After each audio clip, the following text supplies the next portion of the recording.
Hello students, आज हम methods, tools and techniques of assessment का पार्ट 3 करने जा रहे हैं। इससे पहले हमने पार्ट 1 और 2 में 5 मेथड्स, टूल्स एंड टेक्निक्स की बात की थी।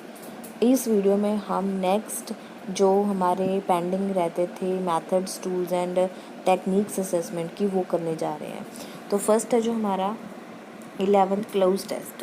क्लोज टेस्ट इज टेस्ट और assessment tool consisting of a portion of text with certain words removed. इसमें क्या होता है कि एक टेक्स्ट में एक पैसेज ले लिया, पैराग्राफ ले लिया, उसमें से कुछ वर्ड्स हैं जो वो हटा दिए जाते हैं।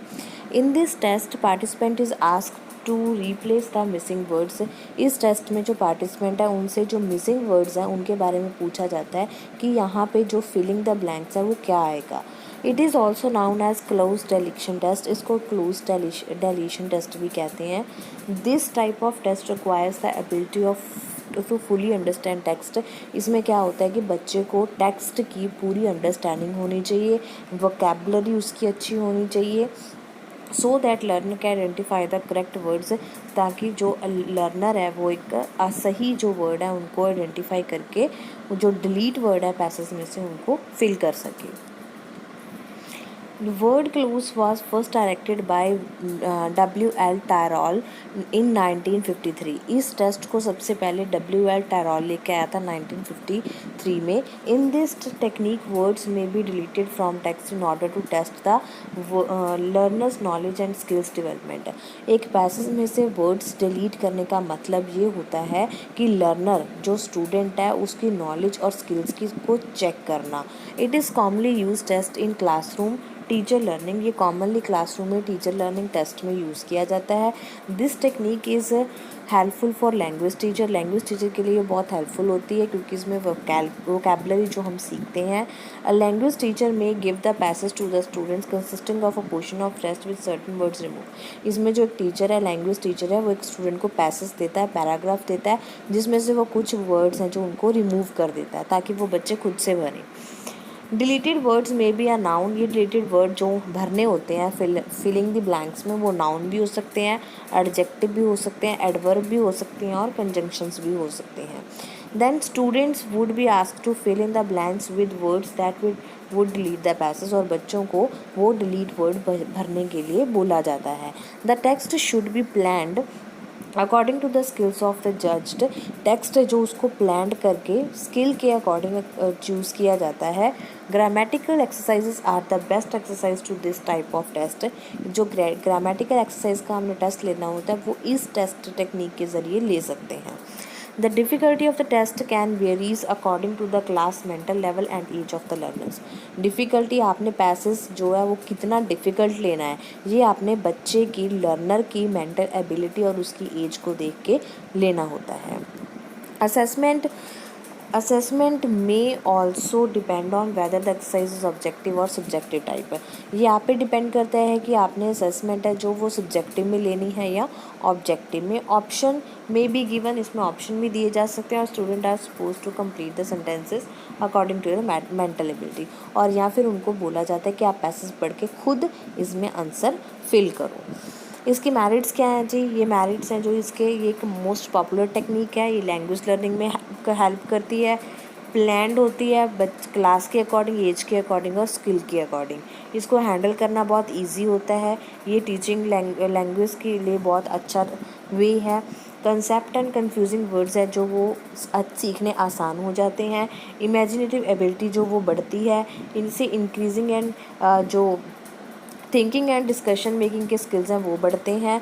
इससे जो बर्डन होता है वो बच्चों का कम हो जाता है, वो स्ट्रेस फ्री फील करते हैं, ये इंटरेस्टेड होता है और मोटिवेटिंग टेक्निक्स है टीचर लर्निंग प्रोसेस की। नेक्स्ट है जी हमारे पास 12th सेल्फ असेसमेंट। सेल्फ का मतलब होता है खुद, मैं खुद। असेसमेंट का मतलब जज करना। अपने आप को आप जज कैसे करोगे बिना किसी की गाइडेंस के। Self assessment is a process of looking at oneself in order to assess important aspects of one's own personality। Self assessment एक ऐसा प्रोसेस है जिसमें हम खुद अपने आप को जज करने के लिए देख सकते हैं अपनी पर्सनैलिटी, इम्पॉर्टेंट अपने एस्पेक्ट्स को। Self assessment self assessment motivates person to identify his और her personalities as well as weak areas. इसमें सेल्फ असेसमेंट है जो एक आदमी को, एक स्टूडेंट को मोटिवेट करती है कि वो अपने आप को खुद से अपनी कमियों को पहचान सके। साइकोलॉजिकल पॉइंट ऑफ व्यू से self assessment is help in self realization. अपने आप को समझने का एक ज़रिया होता है फिलॉसफी के अकॉर्डिंग। साइकोलॉजी एंगल से देखें तो self assessment shows in our true self और reflect our personality through the help of inner self. इसे हम अपने खुद की अंदर की सेल्फ से अपने आप की पर्सनैलिटी को देख सकते हैं। सेंड्रिकाइट्स जो है वो सुजेस्ट करता है कि self assessment motivate will promote people to seek information to confirm their uncertain self concept rather than their certain self concept. इस सेल्फ असेसमेंट का मोटिव होता है कि वो इन्फॉर्मेशन लोग देखें जो अनसर्टन सेल्फ कंसेप्ट है, ना कि सर्टन जो हमारे अंदर है, जो हमारी कमियां हैं उनको भी साथ में देखें। It guides students to realize that there may not have achieve as highly as they may like. ये गाइड करता है स्टूडेंट्स को जो उन्होंने अचीव नहीं किया, जो वो करना चाहते हैं उनको अचीव करने के लिए गाइड करता है। Self assessment is a way in which self esteem can be enhanced in the future through better efforts। Self assessment एक ऐसा ज़रिया है जिसके ज़रिए हम बेटर एफर्ट्स करके अपने फ्यूचर को बना सकते हैं। इट्स रिज़ल्ट, इसका रिज़ल्ट क्या होगा? Students get motivated to work hard in order to achieve greater goals in future. बच्चे मोटिवेट होंगे वर्क हार्ड करके ताकि वो फ्यूचर में अपना जो गोल है उनको अचीव कर सके। According to European Commission 2004 European Commission के according self assessment is done by the person himself. Self assessment खुद बंदा जो होता है वो आप करता है। He should have to give ranking to personal performance according to 4 dimensions. 4 dimensions के ज़रिए वो अपनी परफॉर्मेंस को देख सकता है। फर्स्ट है रिफ्लेक्टिव एस्पेक्ट ऑफ सेल्फ, अपने आप के एस्पेक्ट्स को शो करके। सेकेंड है autonomy capacity to handle problems को हैंडल करने की capacity. Self directed self regulated capability. Effectiveness of actions taken by himself, जो वो एक्शन ले रहा है खुद इफेक्टिवनेस होनी चाहिए। इन 4 डिमेंशन की हेल्प से उसमें क्या आता है? क्रिटिकल थिंकिंग आती है, क्रिएटिविटी आती है, इमिटेटिव स्किल्स आते हैं, प्रॉब्लम सॉल्विंग एबिलिटी आती है, डिसीजन टेकिंग एबिलिटी होती है और constructive management of personal feelings etcetera. और वो अपनी पर्सनल जो फीलिंग्स है उनको कैसे कंस्ट्रक्ट कर सकता है, उसको कैसे मैनेज कर सकता है, ये उसके अंदर आते हैं। ऑब्जेक्टिव सेल्फ असेसमेंट का मोटिव क्या है? इससे इंडिविजुअल है जो वो अपने सेल्फ रियलाइजेशन जो है वो शो कर सकता है। ये सेल्फ वेरिफिकेशन है जो वो करने में हेल्प करता है। इस प्रोसेस से सेल्फ एनहेंसमेंट होती है। इससे स्टूडेंट है जो उनमें कॉन्फिडेंस आता है कि वो अपने आप की नॉलेज को बढ़ा सके। स्टूडेंट्स में सेल्फ असेसमेंट की करने में हेल्प करता है, लोगों को गाइड करता है कि वो अपनी इनर जो व्यूज़ हैं उनको पहचान सके। Self assessment, self verification and self enhance, ये उसका मेन मोटिव है। इसमें वो खुद जो स्ट्रीम्स हैं उनको डैमेज नहीं होने देता। It gives student true feedback, सही फीडबैक उनको देता है उनकी इनर एबिलिटी के अकॉर्डिंग, उनको बूस्ट करता है अंदर से। ये बच्चों को प्रोवाइड करता है कि वो किसी भी नेगेटिव जो फीडबैक है उसकी तरफ ध्यान ना दें। इसके कैरेक्टरिस्टिक्स क्या हैं, विशेषताएं इसकी क्या है? Self assessment is the process of looking at oneself in order to assess important aspects of one's own personality. Self assessment का प्रोसेस है अपने आप को देखना, अपने अंदर के जो इम्पॉर्टेंट एस्पेक्ट्स हैं उनको पहचानना। ये बंदे को मोटिवेट करता है कि वो अपनी जो वीकनेसेस हैं उनको देख सके। ये इसके ज़रिए स्टूडेंट्स को गाइड करता है कि वो हार्ड वर्क करके अपना गोल अचीव कर सकें। ये self assessment motivate for better efforts in life, better efforts जो है लाइफ में करने के लिए मोटिवेट करता है। ये बंदे की एबिलिटी है, सेल्फ असेसमेंट है, कंप्लीटनेस एंड सेल्फ रिस्पॉन्सिबिलिटी है, उनको बढ़ाने का काम करता है। इस टेक्निक से this technique work as a tool की तरह काम करती है पर्सनल जो एम्पावरमेंट है और डेवलपमेंट है उसको बढ़ाने के लिए। It also guide student for personal purpose भी गाइड, पर्सनल पर्पस है जो उनको बढ़ाने के लिए भी गाइड करती हैं। It shows persons actual behaviour in realistic context. इसमें बंदे का जो पर्सनल बिहेवियर है उसको रियलिस्टिक लाने में, सामने लाने में हेल्प करती है। It provides a competent with in the field of education और लाइफ लॉन्ग लर्निंग के लिए भी प्रोवाइड होती है। इस प्रोसेस के ज़रिए इन्वॉल्वमेंट एंड पार्टिसिपेशन है जो यूज़र की वो बढ़ जाती है। Engage the user in such an activity and responsible way, वो रिस्पॉन्सिबल वे से एक्टिव रहता है। सेल्फ डायरेक्टनेस है जो हर डायरेक्शन में लाइफ में वो बढ़ाने में हेल्प करता है। नेक्स्ट हमारा 13 पॉइंट है जी पीयर असेसमेंट। पहले हमने पढ़ा था सेल्फ, खुद की। पीयर होता है, पीयर का मतलब होता है कि आपके साथ वाले जो होते हैं, आपकी सेम एज वाले जो लोग होते हैं, वो जो आपके साथ होते हैं उनको हम पीयर बोलते हैं। द वर्ड पीयर मीन्स, यहाँ पे बताया गया है कि वर्ड पीयर का मतलब है इक्वल रैंक होगा, क्वालिटी होगी और वर्थ होगा। That is the mean of the word as per Longman dictionary of contemporary English. ये जो लाइन उन्होंने दी है ऊपर, पीयर का मतलब कि वो कहाँ से ली गई है, Longman dictionary of contemporary English से ली गई है। इसका मतलब क्या है कि दो या दो से ज़्यादा स्टूडेंट जो आपकी सेम क्लास में होते हैं उनको क्या बोला जाता है, पीयर बोला जाता है। मतलब कि आप इसको नॉर्मल वर्ड में फ्रेंड्स बोल सकते हो। In certain special type of situation, कोई स्पेशल टाइप ऑफ सिचुएशन है, सर्कमस्टांसेस है, when we have no adequate number of teacher, जब हमारे पास ज़्यादा टीचर्स नहीं होते क्लासरूम के लिए, असेसमेंट के लिए, पीयर असेसमेंट वहाँ पे हेल्प करती है। Mostly we use it as a sportive activity, इसको स्पोर्टिव एक्टिविटी के लिए यूज़ किया जाता है। We have class teachers but, हमारे पास क्लास टीचर तो होते हैं पर ही और शी इज़ ओवरबर्डन, उनके पास काम बहुत ज़्यादा होता है एंड उनके पास टाइम कम होता है कि वो अकेले बच्चे पे अटेंशन दे सके, which is needed by the many student, जो कि हर एक बच्चे के लिए ज़रूरी होती है। Peer assessment involves 1-to-1 attention. Peer assessment में पॉसिबल है कि एक बच्चे पे ध्यान दिया जा सके। Here we have one student being valuated by other student. यहाँ पे क्या होता है कि एक स्टूडेंट को दूसरा स्टूडेंट जज कर रहा होता है, who are in the same class, जो कि सेम क्लास में है और वो बेटर स्टूडेंट है। सो पीयर असेसमेंट वर्क काम कर सकते हैं well in Indian schools where there is no shortage of teacher, जहाँ पे शॉर्टेज टीचर की कमी होती है। In universalisation of elementary education we face the problem of teacher, यहाँ पे हम प्रॉब्लम फेस करते हैं टीचर्स की, which can be overcome with the help of peer group tutor and assessment, जहाँ पे ट्यूटर ग्रुप के ज़रिए हम बच्चों को असेस कर सकते हैं।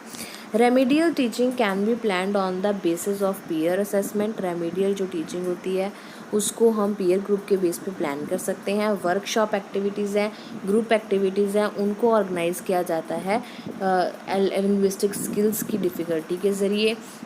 इन एक्टिविटीज़ में क्या होता है, student can evaluate through peer group. इसमें स्टूडेंट है जो पीयर ग्रुप के ज़रिए जज किए जाते हैं। इमीडिएट फीडबैक दी जाती है, can be provided to weak student, जो बच्चे वीक होते हैं उनको साथ में फीडबैक भी प्रोवाइड होती है। Individual students can be asked to share their works with their group members. Individual जो अकेले बच्चे हैं वो अपना काम जो है अपने ग्रुप मेंबर्स के साथ शेयर कर सकते हैं। Then peer assessment activity should be done to provide feedback to all. इसलिए जो पीयर असेसमेंट है एक्टिविटीज़ होती हैं वो साथ में सभी को फीडबैक देती रहती हैं। While valuating written work pre assessment can be helpful. चाहे आप लिखने में भी एवेल्यूएट करना हो तो वहाँ पे भी पीयर ग्रुप हेल्प करता है। सीनियर और more skilled students get involve in assessment process. इसमें सीनियर बच्चे होते हैं या फिर अपने ही क्लास में ज़्यादा स्किल्ड बच्चे होते हैं जो वो इस असेसमेंट में इन्वॉल्व होते हैं। This collaborative activity in motivate student to share their all weaknesses without fear. इस कोलैबोरेशन एक्टिविटी में क्या होता है कि बच्चे मोटिवेट होते हैं कि उनकी जो प्रॉब्लम होती है वो बिना किसी डर के बता सकते हैं। Peer responses offer to oral और written response to peer written works. Peer responses में ऑफर किया जाता है कि आप बोल के भी अपनी बात बता सकते हो और लिख के भी बता सकते हो। Students become capable of improving the written work by peer assessment collaboration. Student जो होते हैं वो कैपेबल हो जाते हैं, समर्थ हो जाते हैं अपने आप को इम्प्रूव करने में रिटर्न वर्क में। किसके ज़रिए, पीयर ग्रुप के ज़रिए। Peer assessment can be done through group discussion. इसको हम ग्रुप डिस्कशन भी करवा सकते हैं। रिटर्न और ऑरल कमेंट्स भी इसमें हो सकते हैं। ये टीचर के लिए बहुत हेल्पफुल होता है क्योंकि ये सारे इसके ज़रिए टीचर है जो सारे स्टूडेंट्स को समझ लेता है। Peer assessment greatly promoted students writing performance by means of peer response and feedback. Peer review और फीडबैक से ही जो बच्चों की रिटन परफॉर्मेंस है उसको प्रमोट किया जा सकता है। Peer assessment is friendly feedback process. ये फ्रेंडली फीडबैक प्रोसेस होता है क्योंकि इसमें हमारे फ्रेंड्स ही होते हैं। It usually begins with people identifying what area they would like feedback on and work best where the processes between। इसमें देखा जाता है कि किस फीडबैक में बच्चे काम करना पसंद करते हैं और किस फीडबैक में बच्चे काम सबसे बेस्ट करते हैं। ऑब्जेक्टिव्स क्या हैं जी इसके? ये टीचर को हेल्प करता है असेसमेंट के लिए। इससे सपोर्टिव फीडबैक है जो बच्चों की वो मिल जाती है। इंडिविजुअल अटेंशन है जो वो हो जाती है। इसमें को ऑपरेटिव स्किल्स है बच्चों के अंदर आती हैं। इससे individual genius and help attitude जो बढ़ता है बच्चों में एक दूसरे से हेल्प करने का। Student confident to share their weaknesses. में बच्चों में कॉन्फिडेंस आता है कि वो अपने वीक पॉइंट्स है जो अपने पीयर के साथ फ्रेंड के साथ शेयर कर सकें। मेकिंग बनाया कैसे जा सकता है इसको? दो students should be selected who are really very good subject wise and can work and are also willing to work. इसमें वो बच्चे सिलेक्ट करने चाहिए जो अपने सब्जेक्ट में अच्छे हों और काम करते हों और काम करने के इच्छुक भी हों। They may be from the same class और फ्रॉम हायर क्लास। उसी क्लास में से भी हो सकते हैं और उसके ऊपर वाली क्लास में भी हो सकते हैं। General guidance should be given to them. General guidance उनको देनी चाहिए ताकि उनको पता हो कि उन्होंने किस तरह दूसरों की हेल्प करनी है। Those who are to be worked as evaluator they should be given training of assessment. जो एवेल्यूएट कर रहे हैं बच्चों को उनको ट्रेनिंग देनी चाहिए। जब प्रोसेस चल रहा होता है तो टीचर इंचार्ज है जो उसको देखना चाहिए कि सारा फंक्शन कैसे हो रहा है शुरू से लेके एंड तक। The person involve for assessment should give report to teacher incharge every day. जो बच्चे पीयर असेसमेंट कर रहे हैं वो अपने टीचर इंचार्ज को रोज़ की जो परफॉर्मेंस है वो रिपोर्ट देंगे। तो जी इसके मेरिट्स क्या हैं, फ़ायदे क्या हैं? हर बच्चा इसमें फ़ीडबैक ले सकता है बिना किसी, जो वीक बच्चे हैं बिना किसी हेजिटेशन के अपनी वीकनेस है जो वो शेयर कर सकते हैं। इससे ग्रोथ लेवल पे जो प्रॉब्लम्स हैं उनको सॉल्व किया जा सकता है। टीचर्स हैं जो उनकी प्रोग्रेस रिपोर्ट है हर बच्चे को वो मिल सकती है। बिना एक्स्ट्रा बर्डन के टीचर हैं जो वो बच्चों की रिपोर्ट को ले सकते हैं। कुछ लिमिटेशंस भी हैं। हर एक चीज़ के दो पहलू होते हैं, एक अच्छा और एक दूसरा बुरा भी। तो अच्छा तो हमने देख लिया, पीयर ग्रुप का बुरा क्या है भी, इसमें हमें क्या लिमिटेशंस हो सकती हैं। तो success of the assessment totally depend upon the guidance of teacher. जो असेसमेंट सही चल रही है ये किस पे डिपेंड हो जाता है? सिर्फ टीचर की गाइडेंस पे भी, उसने गाइड बच्चों को सही किया है या नहीं किया। It is very difficult to get good student. अच्छे बच्चे निकालने जो पढ़ाई में विलिंग हो उनको निकालना बहुत मुश्किल हो जाता है। इट इज़ डिफ़िकल्ट टू जज students accurately by the peers. Friends के ज़रिए बच्चों को जज करना बहुत मुश्किल होता है। Many a time it is seen that there is conflict. बच्चों में और लर्नर में कन्फ्लिक्ट भी हो जाता है किसी बात पे। Peer evaluator is also student. Peer evaluator भी खुद स्टूडेंट है क्योंकि वो भी क्लास में पढ़ रहा है, तो उसके ऊपर भी काम करने का बर्डन होता है अपना खुद का, तो उसके पास पीयर टाइम निकालना मुश्किल हो जाता है। तो ये था हमारा पीयर असेसमेंट। नेक्स्ट हमारा 14 आता है जी ग्रुप असेसमेंट। ग्रुप में असेसमेंट होती है इसमें। In this type assessment is done not individually. अकेला नहीं करता बट कि प्लान करके ग्रुप द्वारा किया जाता है। ये एक टीम बेस्ड असेसमेंट होती है। इसमें एक सिंगल टीचर इन्वॉल्व नहीं होता but a group of teacher. पर इसमें ग्रुप ऑफ टीचर होते हैं, पीयर्स होते हैं, एक्सपर्ट्स होते हैं और रिसोर्स पर्सन्स होते हैं जो पूरे असेसमेंट के दौरान मौजूद रहते हैं। सिंगल स्टूडेंट है या फिर ग्रुप है स्टूडेंट का, वो इसमें प्रोसेस में इन्वॉल्व हो सकता है। टीम बेस्ड लर्निंग और असेसमेंट प्रोसेस है। टीचर और स्टूडेंट है वो ग्रुप में काम करते हैं जिसमें वो आउटकम बेस्ड प्रॉब्लम से सॉल्व बेस्ड जो असेसमेंट है उन पे काम करते हैं।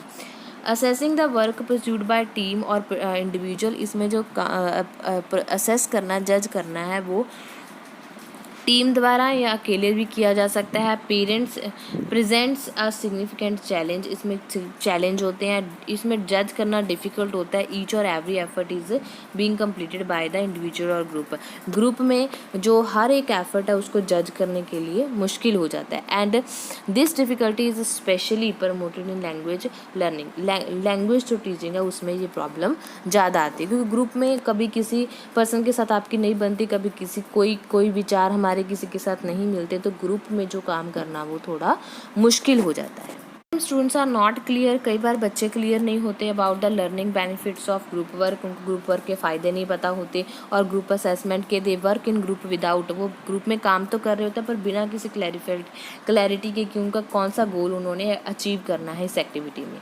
बहुत सारे स्टूडेंट हैं जो इंडिपेंडेंटली अपनी स्टडी करने की हैबिट रखते हैं, they give stress only on group activity, उनको सिर्फ ग्रुप एक्टिविटी में स्ट्रेस दिया जाता है। Many students like independent study habits, they give stress only on personal achievement, वो सिर्फ अपनी अचीवमेंट में ज़्यादा ध्यान देते हैं ग्रुप में काम करते हुए भी। They don't like group adjustment, उनको अपने काम खुद अकेले काम करने में ज़्यादा मज़ा आता है बल्कि ग्रुप में काम करके नहीं। दे फील फ्रस्ट्रेटेड, वो फ्रस्ट्रेट भी हो सकते हैं ग्रुप में काम करके। उसका ग्रुप जो वर्क होता है उसको मैनेज करने का टूल जो होता है वो टीचर्स है वो रिड्यूस कर सकते हैं इसमें। For them group work has no benefit to students, इन सबको देख के हमें लगता है कि जो ग्रुप वर्क है वो स्टूडेंट्स के लिए बेनिफिट नहीं है। इसके फ़ायदे क्या हैं जी? मोस्टली स्टूडेंट है जो कंफर्टेबल फील करते हैं ग्रुप में काम करने में, कोई नहीं करता, कोई करते भी हैं। होल ग्रुप इज़ रिस्पॉन्सिबल, इसमें सारा ग्रुप रिस्पॉन्सिबल होता है, जो उन्होंने अचीव किया वो भी और जो उन्होंने नहीं किया वो भी। मेन पर्पज़ है जो इस असेसमेंट का वो ही है कि बेनिफिट है और वर्क का, और अवॉइडिंग द इट्स ड्रॉबैक भी, इससे ज़्यादा बेनिफिट लिया जाए और उसके ड्रॉबैक्स हैं जो कमियां हैं उनको दूर किया जाए।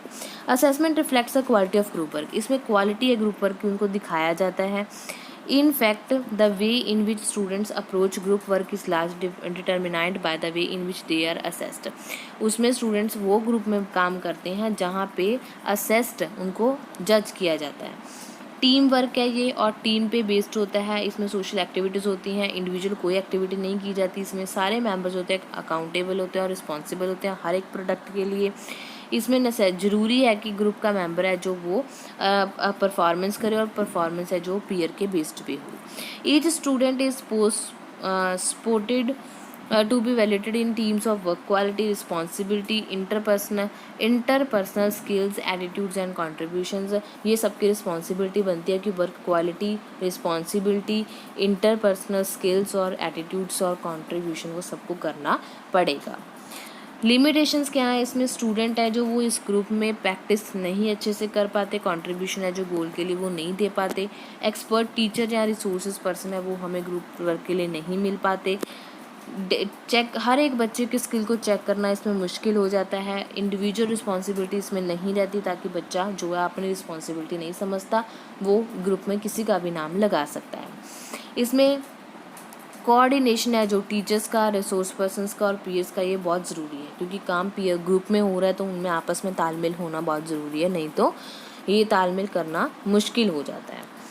नेक्स्ट हमारा 15 पॉइंट है जी, role of dictation in evaluation. Dictation का क्या रोल है? डिक्टेशन मतलब आपको बोल के कुछ वर्ड्स बोले जाते हैं और आपने उनको लिखना होता है। ये मोस्टली एलिमेंट्री क्लासों में शुरू होता है जहाँ से हम बच्चों की स्पीकिंग और लिसनिंग जो लर्निंग है उसको जज करते हैं। Dictionary is one of the oldest means of testing, ये बहुत पुराना टेस्टिंग का मतलब है। It come in to the existence in 16th century, 16th century में ये आ गई थी पर ये पॉपुलर हुई 19th सेंचुरी में। At present it has been consider as suitable method of language testing, आज के टाइम में इसको बहुत ही अच्छा लैंग्वेज टेस्टिंग का मतलब मैथड समझा जाता है। It is popularly used for testing of listening and comprehension skills, इसको लिसनिंग के लिए और अंडरस्टैंडिंग स्किल्स के लिए यूज़ किया जाता है। लैंग्वेज डिक्टेशन है उसका मतलब बोला जाता है स्कूल एक्सरसाइज, जिसका मतलब होता है ग्रामर पे मास्टरी का टेस्ट होना। कोरिया में इसको स्कूल एक्सरसाइज को चिल्ड्रन के लिए लोअर ग्रेड और एलिमेंट्री स्कूल्स में लिया जाता है। कोरिया में लैंग्वेज डिक्टेशन का यूज़ होता है वो फोनोलॉजिकल लैंग्वेज को चेक करने के लिए यूज़ किया जाता है। चाइना में डिक्टेशन का meaning listening and right, listen and right, सुनो और लिखो। इसमें बच्चों की जो एबिलिटी है लिखने की, करेक्ट वर्ड्स की, वो उसको इंक्रीज़ किया जाता है। डिक्टेशन का एक्चुअल जो मीनिंग है वो हमने लेटिन वर्ड से लिया है, जिसका जो वर्ड है डिक्टेयर, जिसका मीनिंग है टू असेस, जज करना। Dictation is the transcription of the spoken text. इस डिक्टेशन है जो टेक्स्ट का एक स्पोकन ट्रांसक्रिप्शन है, आप उस टेक्स्ट में वर्ड देख के बोलते हो। One person who is dictating, एक पर्सन डिक्टेटिंग कर रहा है, डिक्टेशन बोल रहा है, दूसरा पर्सन जो है उसको लिख रहा है जो वर्ड्स उसने बोले हैं। Dictation is used in grammar grade two teach children correct English. ये बच्चों को ग्रामर सिखाने के लिए, करेक्ट इंग्लिश सिखाने के लिए यूज़ की जाती है। Dictation process involves the following main factor. इसमें क्या फैक्टर होते हैं?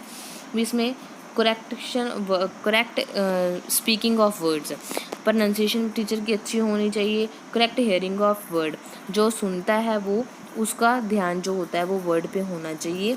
विजुअल अपीयरेंस ऑफ वर्ड, इसमें appearance of word reflect the student ability of association the pronunciation of word with its spelling के साथ बच्चों को उस वर्ड की प्रोनाउंसिएशन बतानी चाहिए। राइटिंग मूवमेंट, एंड में क्या होता है कि राइटिंग मूवमेंट होती है, जो बच्चे ने सुना है वो ही वो किताब पे अपनी बुक पे लिखेगा। इसका प्रोसेस क्या होता है जी, कैसे किया जाता है ये? फॉर डिक्टेशन एक्सरसाइज टीचर जो है वो कंटेंट है जो सिलेक्ट करता है स्टूडेंट जिसके साथ फैमिलियर हो, जिस टेक्स्ट के बारे में स्टूडेंट जानते हो। टीचर क्या करेगा, उसको रीड करेगा, सिलेक्ट करेगा कंटेंट, क्लास, सेंटेंस के बीच में, और उनको रिपीट करेगा 2 बार। While one reading, student should be motivated to listen carefully to concentrate on the spoken sentence. जब पहली बार टीचर है उस सेंटेंस को बोलेगा तो बच्चे मोटिवेट होंगे सुनने के लिए केयरफुली, कंसंट्रेशन के साथ कि टीचर ने क्या बोला है। In this stage they are not asked to write. पहली बार जब टीचर बोलता है तो उनको लिखने के लिए नहीं बोला जाता, उनको सिर्फ सुनने के लिए बोला जाता है। They should try to grasp meaning only. इसमें सिर्फ वो मीनिंग कैच करने की कोशिश करते हैं। इन द लॉन्ग सेंटेंस, अगर सेंटेंस ज़्यादा लंबा है तो सेकेंड जो रीडिंग है वो second reading should be given in part, उनको सेकेंड टाइम भी बोला जा सकता है। Teacher should break up the speech group. Teacher बोलने के बाद रुक जाएगा, otherwise the purpose will be defected, नहीं तो पर्पस जो है ख़त्म हो जाए। क्योंकि अगर लगातार टीचर बोलता गया तो बच्चों को पता ही नहीं लगना कि सेंटेंस कहाँ ख़त्म हो रहा था और कहाँ से शुरू हो रहा था। The reading must be done phonologically correct and speed should be balanced. Read है जो वो ख़त्म हो जाएगी और स्पीड है जो वो बैलेंस्ड में रहेगी। Teacher should never repeat reading 3rd time. Teacher है जो तीसरी बार सेंटेंस को नहीं दोहराएगा। The lesson should not extend 8 और 10 मिनट। 8 से 10 मिनट के ऊपर जो है वो इस काम के लिए नहीं लगेंगे। बिफोर कलेक्टिंग बुक्स, जब बच्चे लिख लेंगे, करेक्ट टीचर है जो वो एक बार फिर उस मैटर को दोहराएगी और बच्चे हैं जो ये चेक करेंगे कि उन्होंने जो आंसर लिखा है वो सही लिखा है या नहीं लिखा। Indicates mistakes by underlining wrong word. Teacher जो गलत सेंटेंस है उनको अंडरलाइन करेगी। Student must be directed to write the correct words at the left side of the page. बच्चों को गाइड किया जाएगा कि जो उनके गलत वर्ड्स थे उनको वो सही करके पेज की लेफ्ट साइड में लिखेंगे। Teacher can do this activity in groups. Teacher in activity को ग्रुप्स में कर सकता है so that the students can get immediate feedback, ताकि बच्चों को उसी टाइम में फीडबैक मिल सके with the help of exchanging copies. Copy teacher ने चेक कर दी, दूसरे बच्चों ने उनको देख लिया कि मेरे कौन से सही हैं कौन से गलत हैं, तो बच्चों को तभी अपनी फीडबैक है जो मिल जाती है। फ़ायदे क्या हैं जी इसके? It can be done at any level depending on the text. किसी भी लेवल पे इसको किया जा सकता है। मल्टी लेवल क्लासेस में किया जा सकता है। टाइम सेविंग है, इसमें लार्ज क्लास में करना पॉसिबल है।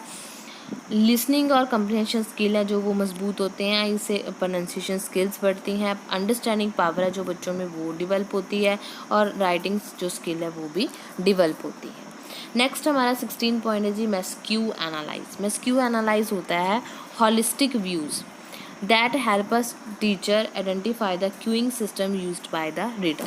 रीडर जो होता है वो क्यूइंग सिस्टम यूज़ करता है जिसके ज़रिए टीचर हेल्प होती है उसको यूज़ करने में। It suggest strategies that are reader uses to make senses of text. इसमें सुजेस्ट किया जाता है कि जो टेक्स्ट है उसका सेंस बनाया जाए। क्यूज़ दिए जाते हैं, कुछ ऑप्शंस होती हैं, कुछ पिक्चर्स बनाई जाती हैं, उनके क्यूज़ होते हैं, उनके ज़रिए टेक्स्ट अंडरस्टैंड करना होता है। Miscue analyse focuses on what the student is doing right. Miscue analyse में ये फोकस किया जाता है कि स्टूडेंट क्या सही कर रहे हैं। It does not give too much emphasize on wrong detection, इसमें गलती पे ज़्यादा ध्यान नहीं दिया जाता, सिर्फ समझ पे ध्यान दिया जाता है कि बच्चों को टेक्स्ट समझ में आया या नहीं आया। जैसे एक स्टोरी है, बुक में स्टोरी पढ़ी, बच्चों को वो समझ आई है या नहीं आई, ये देखा जाता है, ये नहीं देखा जाता कि उन्होंने सही पढ़ा है या नहीं पढ़ा। It helps in developing new reading strategy, नई जो रीडिंग है वो इसमें डेवलप होती है। टीचर है जो who learn miscue analyse learn to build individual and personal models for reading for their student, इसमें सिर्फ रीडिंग पे स्ट्रेस दिया जाता है। A miscue is any unexpected calling of a word और सिलेक्शन ऑफ टेक्स्ट, इसमें कोई भी अनएक्सपेक्टेड कॉलिंग वर्ड आ सकता है, सिलेक्टेड टेक्स्ट हो सकता है। Says miscue says something other than that exact printed text, it is an unexpected response to a reading cue saying something different that word is in the passage। इनमें unexpected review है जो reader के वो मिलते हैं और उनको बोला जाता है कि पैसेज में क्या था, क्या पैसेज जो हमने पढ़ा है उसमें क्या लिखा था। एनालाइज रिकॉर्डिंग, उसको रिकॉर्ड किया जाता है, व्यूज़ होते हैं उसमें और उनको इससे रीडिंग जो स्किल है वो इम्प्रूव होती है। Muscular analyse is a produce to check the students oral reading critically, इसमें बच्चों की जो रीडिंग की है उनको क्रिटिकली चेक किया जाता है। It shows students reading based on comprehension ability, इसमें सिर्फ एक ही बात है कि आपने रीडिंग कर ली, रीडिंग करने के बाद आपको क्या समझ में आया आपसे वही पूछा जाएगा और कुछ नहीं। It also reflects the student error, not random error, but actually they show their attempt to make sense of the texts। इसमें बच्चे के पढ़ते समय उसकी गलतियाँ नहीं निकाली जाती बल्कि उसकी सिर्फ एबिलिटी देखी जाती है कि उसने टेक्स्ट में समझ लिया या नहीं। मस्क्यू एनालाइज वॉज डिवेल्प बाय, इसको डिवेल्प किया था कीन गुडमैन ने इस पर्पज़ के साथ कि रीडिंग प्रोसेस है जो उसकी अंडरस्टैंडिंग हो सके। It is diagnostic tool that helps the teacher to get insight into the reading process। Goodman uses word miscue rather than error or mistake, उसने miscue यूज़ किया है error और mistake की जगह पे। He said that theory of reading view, उसने कहा कि theory है जो reading view की, that reading is a meaning speaking process, reading का मेरा मतलब होता है स्पीकिंग प्रोसेस करना, in which readers are uses, जिसमें reader graphic, phonetic, syntactic and semantic जो क्यूज़ हैं उनको यूज़ करके टेस्ट कर सकते हैं। टाइप्स क्या होते हैं इसके? इंसर्टेशन, जिसमें बच्चे जो रॉन्ग वर्ड्स हैं उनको इंसर्ट कर देते हैं रीडिंग के टाइम है। ओमिशन, स्टूडेंट्स चाइल्ड है जो omits words during oral reading of the text, it creates new sense of. Omits add करना, नए वर्ड्स को ऐड करना या रिमूव करना जिससे नया मीनिंग बन जाता है। रेपिटेशन, इसमें बच्चे हैं जो वर्ड को 2 से 3 टाइम में रिपीट करके कन्फ्यूजन क्रिएट कर लेते हैं।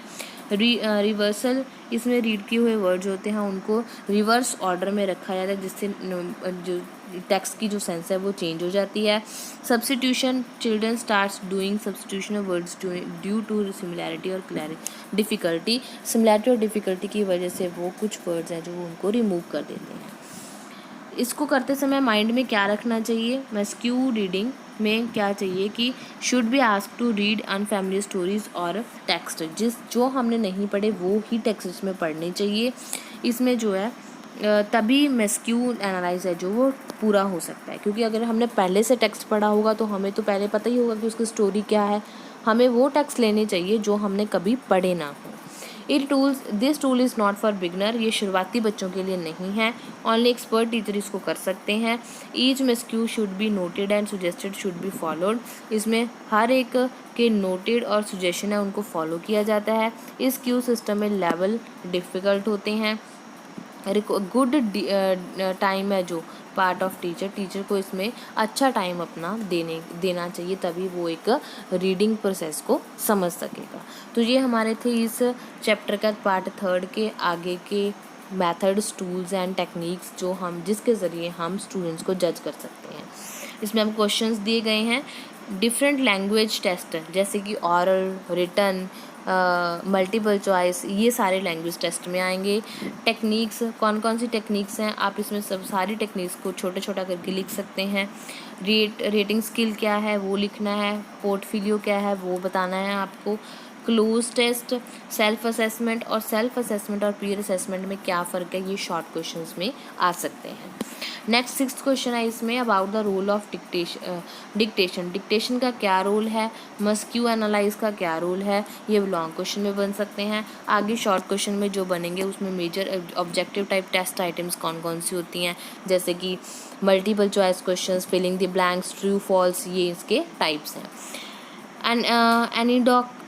एनीडोकल रिकॉर्ड्स क्या हैं, ऑब्जर्वेशन के डीमेरिट्स क्या हैं, रेटिंग स्किल क्या होता है, चेक लिस्ट क्या होती है, पोर्टफोलियो क्या होता है, क्लूज टेस्ट, जो ये छोटे छोटे 2-2, 3-3 मार्क्स के आपको क्वेश्चंस बन सकते हैं। उम्मीद है आपको चैप्टर समझ में आ गया होगा। नेक्स्ट वीडियो में हम नेक्स्ट चैप्टर के साथ मिलते हैं। तब तक आप इस चैप्टर को अच्छे से देख लीजिए, इसका पार्ट 1 और 2 भी देखिएगा। उसमें बहुत ही इम्पॉर्टेंट जो मेथड्स, टूल्स और टेक्निक्स हैं जो असेसमेंट की, वो दी हुई हैं। तो अगर आपको कोई भी प्रॉब्लम आ रही है तो आप मेरे से कभी भी शेयर कर सकते हैं। Thank you so much for watching.